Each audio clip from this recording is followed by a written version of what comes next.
Are you worried that you might need residential roof replacement in Lakeland, Florida, but not sure if it's really time to make that investment? Your roof is more than shingles nailed in place. It's a complete system of decking, underlayment, flashing, vents, and materials that work together to protect your home.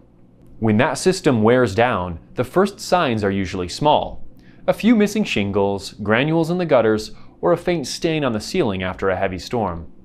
At Sentinel Roofing, we turn those small clues into clear information.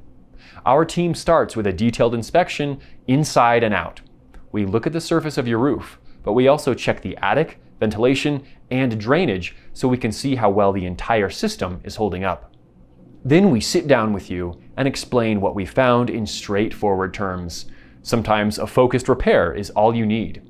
Other times, a full residential roof replacement in Polk County, Florida is the smarter long-term move, especially in Florida's harsh sun, heat, and humidity. If replacement is right for your home, we help you choose materials, colors, and options that balance curb appeal, durability, and budget. You'll know what to expect at every stage: delivery, tear-off, installation, and cleanup, before any work begins. Our goal is simple: give you a worry-free roof and a smooth experience from start to finish. If you're ready for honest answers about residential roof replacement in Lakeland, Florida, contact Sentinel Roofing to schedule your inspection.